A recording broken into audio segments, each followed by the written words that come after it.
Janas recipes சேனலை இன்னும் subscribe பண்ணிக்கலன்னா அந்த ரெட் கலரில் தெரிகிற சப்ஸ்கிரைப் பட்டனை அமுக்குங்க. கூடவே வரக்கூடிய பெல் ஐக்கானையும் ப்ரெஸ் பண்ணுங்கள். அப்போ தான் video notification. Hello friends, welcome to Janas recipes. நாம் இன்றைக்கி சர்க்கரை, பால், அதே போல் ரவை எதுவுமே சேர்க்காத ஒரு வித்தியாசமான ரொம்ப அதிசயமான ஒரு பாயாசம் பார்க்கலாங்க. அதுக்கு தேவையான பொருட்கள், ஃபஸ்ட்டு கடாயில் கொஞ்சம் நெய் சேர்த்து உரிக்கிறங்க. இதை ஃபுல்லாக பாருங்கள், அப்போ தான் உங்களுக்கு நல்லா புரியும்.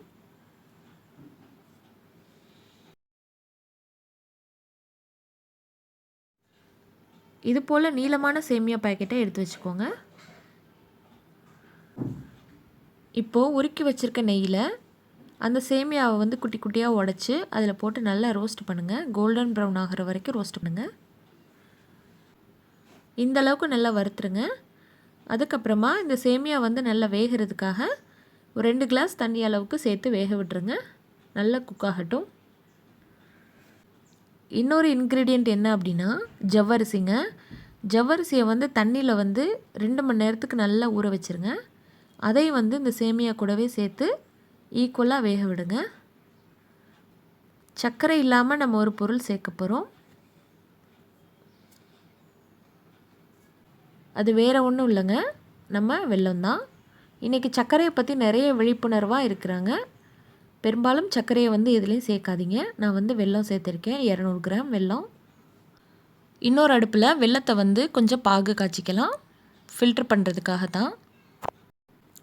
வெல்லம் நல்லா கரைஞ்சா போதும், அதை வடிகட்டிக்கலாம்.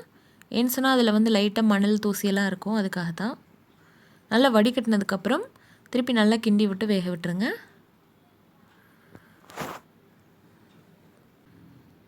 கால் ஸ்பூன் ஏலக்காய் தூளை ஆட் பண்ணிக்கோங்க. வெல்லத்திலே கொஞ்சம் உப்பு இருக்கும், அதனால் உப்பு பார்த்து போட்டுக்கோங்க. இப்போ பாருங்கள், ரொம்ப டெலிஷியஸான பாயாசம் ரெடி ஆயிடுச்சு.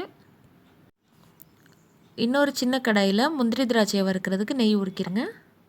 பாயாசத்துக்கு முந்திரி திராட்சை போட்டிங்கன்னா தான் நல்ல டேஸ்ட்டாக இருக்கும்.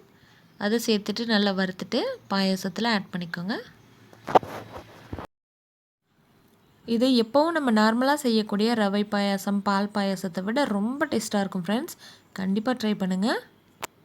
உங்கள் வீட்டில் சின்ன குழந்தைங்கள இருந்து பெரியவங்க வரைக்கும் யார் வேணாலும் தைரியமாக சாப்பிட்லாம் ஃப்ரெண்ட்ஸ்.